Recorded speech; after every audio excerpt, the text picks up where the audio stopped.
You're listening to The Capital Table. Private capital markets have been evolving for many years, but never more so than in recent times. Take a seat at the Capital Table with leading experts discussing insights into the private equity and M&A worlds, and take away the knowledge you need to excel in a rapidly changing marketplace. We know this is one table you'll leave feeling full and satisfied.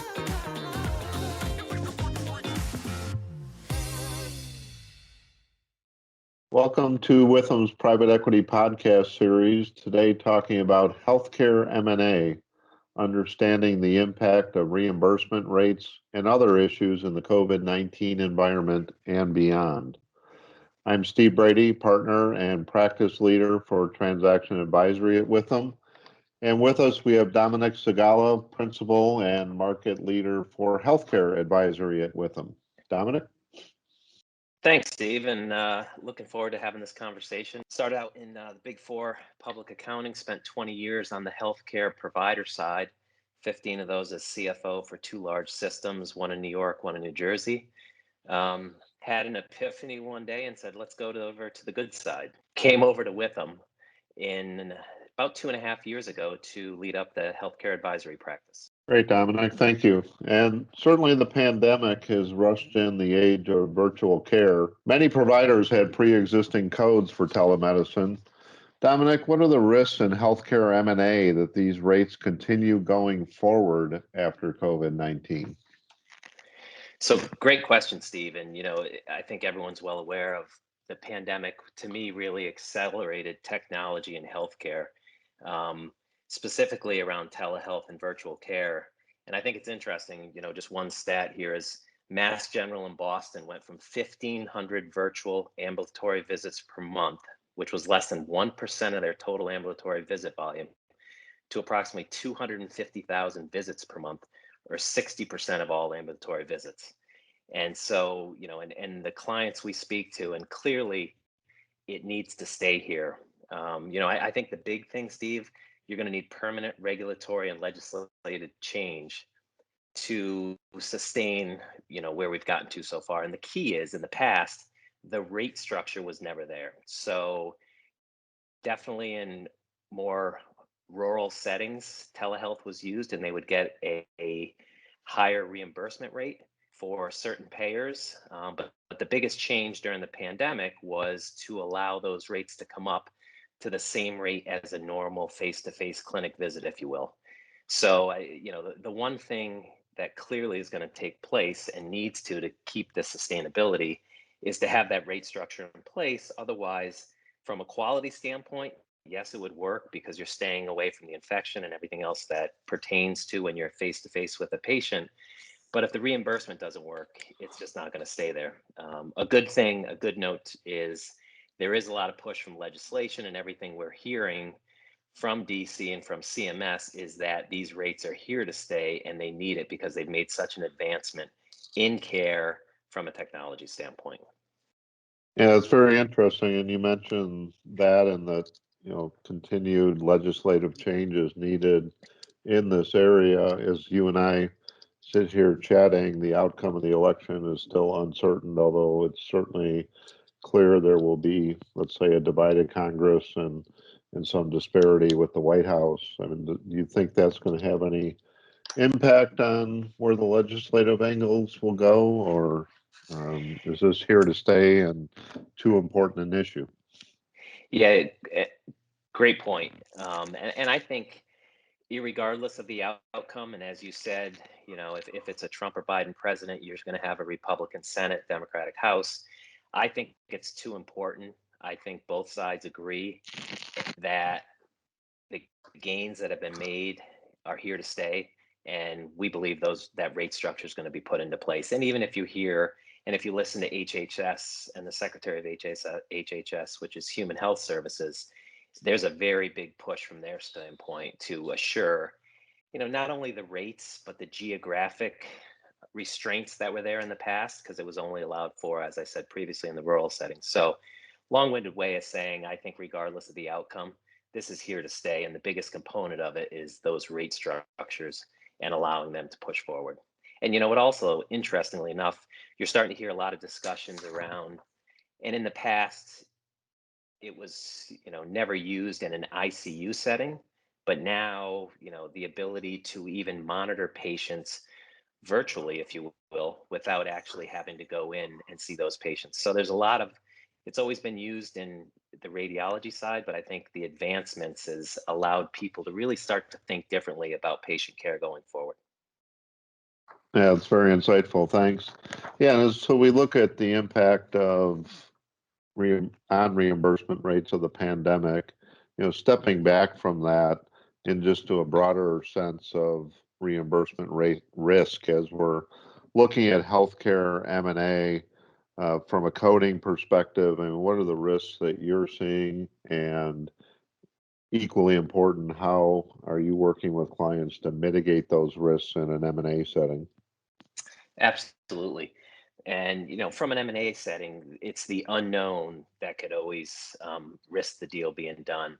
And what we always focus on, if we're working on the buy side or the sell side, is specifically on hospital, but also physician, is assuring that the coding that's being done, the coding is what drives the reimbursement, assuring that there isn't any upcoding. And what I mean by upcoding is, unfortunately, there are people out there that will do that, that will code at a higher level to get higher reimbursement. What we do is we have a team that comes in and samples those billings for a period of time. It could be a year to look at and to assure that there is no upcoding. If there is upcoding, then what would happen is Medicare is on a prospective basis. 2, 3 years down the road, they could come back and say, because of this upcoding and the sampling that we've done, you now owe X millions of dollars, hundreds of thousands, whatever the amount might be, back to the federal government. So we think it's very prudent in any of those situations and you're never going to be able to assure 100%, but based on the sampling, get a comfort level that there was no upcoding and you don't have any of these quote unquote unknown liabilities that are going to hit you down the road. And obviously that risk can exist across a given provider.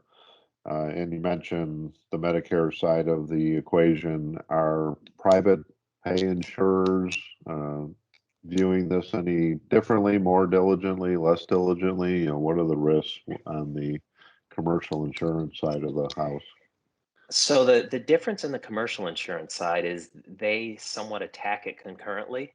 So they will look to see if there is upcoding. They're normally more upfront, and when I say upfront, normally more current with identifying this and having a take back from your rates going forward or from your billings going forward.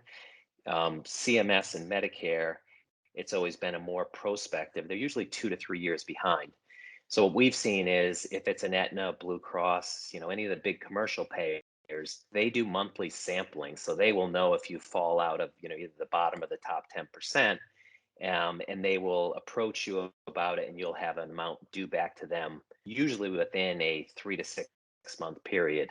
So much quicker on the commercial side. Yes, they look at the same thing. It's CMS, the Medicare, the Medicaids that are out 2 to 3 years that could own liability that you don't know of when you're walking into a transaction. Yeah, interesting. So, turning back to the pandemic, the other dynamic that has been going on is many healthcare providers, many facilities have been receiving relief funds. And what is the current state of the issues for healthcare providers and facilities with these relief funds, and where is HHS currently at on those repayments? Yeah, that's a big issue for us right now. So there was 175 billion approved during the CARES Act. To date, there's another phase 3 that's actually due today of 20 billion. There'll be around 146 billion dollars that was put out there to providers. And the issues that are coming across now are they have to report on these funds by February 15th of 2021. And when I say report, if you can use those funds against current expenses as identified to either prepare for or prevent the COVID-19, those expenses, those dollars that are left over, you then have to apply to lost revenue. And it gets pretty complicated. in terms of the reporting. There's a lot of FAQs coming out daily from HHS, but I think the big issue here is people are in the unknown. So you have year ends coming about. If any M&A activity comes about with the year end of 2020, you could have millions of dollars out there for many institutions, even the smaller ones, where the unknown is, are they going to be able to retain those dollars, or will they have to pay them back? Now, from a conservative accounting standpoint, yes, they're accrued for as a liability on the balance sheet, but to me, this really becomes a cash flow issue down the road of potentially having to pay back millions of dollars. So it's a big issue right now. A lot of changing information coming out daily on this, but great question. Yeah, so as you see, I mean, it's hard enough to, in many respects, get deals closed, with healthcare providers, with, the impact on the practices. Let's focus there on the revenue side. I mean, you see this relief fund issue. It's obviously another consideration, but would a conclusion be that we'll see less activity in this space until this gets resolved, or are there ways to work around this while we're in the unknown? I think there's ways to work around it. I think everyone's being diligent, somewhat cautious on it. And the other thing is what's unknown, and unfortunately, the holdup on potentially another relief bill coming through. Will this give more relief? Will it change some of the dollars and how they need to be expended? Because you go back to the objective of all these funds was a lifeline for the healthcare providers. Some of the stuff coming out now is going against what that objective is, so it's going to be interesting to see on a go forward basis. I think you stay the course and continue to follow along, reach out to your advisors and get some good guidance. Yeah, well, certainly there's a lot of uncertainty for providers, facilities, nonetheless, continuing to see activity depending on the sector within healthcare. Some of it distressed, some of it not. But these are good insights into the reimbursement rate and relief fund side of the equation. Yeah, and Steve, a question for you on the specialty retail pharmacy side. I know you've done some work in this space. What have we seen, or what have you seen recently in specialty pharmacy and retail pharmacy relative to reimbursement rates? Yeah, it is an area, as you said, Dominic, we've done a lot of work in, and a number of transactions. And I mean, you always have reimbursement rate pressures coming from the PBMs, which is driven by, whether it's the political environment or the legislative environment or the overall, certainly profit motivation of the PBMs.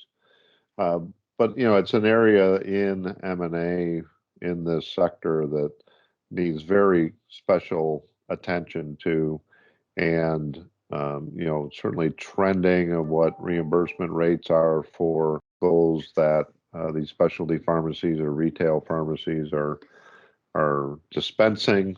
But there's the other side of the equation too, which is as those change and are mandated, conversely, there's an impact on AWP, or the average wholesale price. And so it does equate to margin pressure in many of the medications which are being dispensed. And again, it's understanding what is the specialty of these pharmacies, where is their focus, both historically and on a go forward basis, because certainly there's shifting focus of many of these pharmacies as they try to find margin.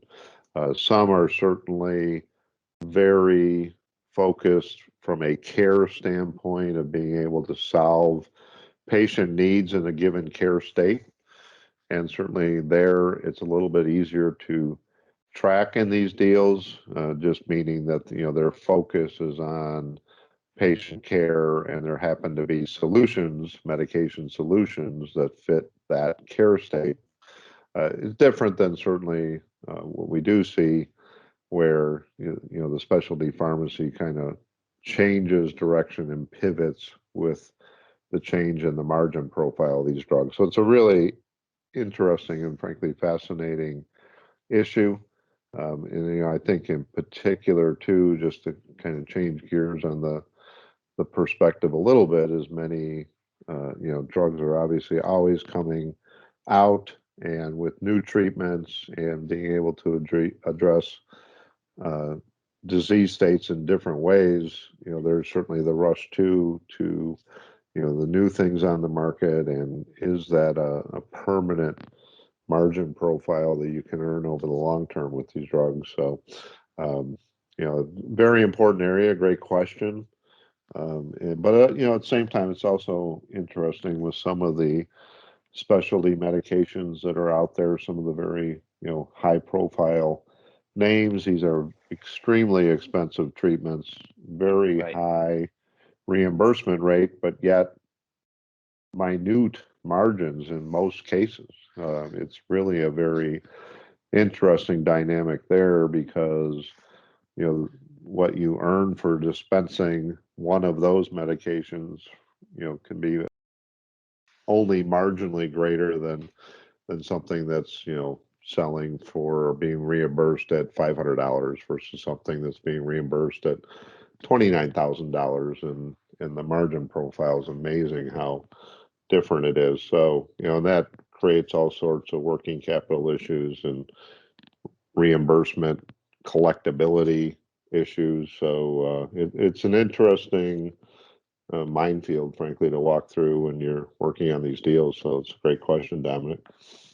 Yeah, maybe at some point at a later date, I'd love to tie back in how the 340B program with the hospitals, and there's a lot of discussion out there of, the reducing of the funding to the hospitals, and the 340B connection clearly here, as you know, is to the specialty pharmacies and how they contract, the hospitals contract with those. So for another time, but I think that was some great insight there.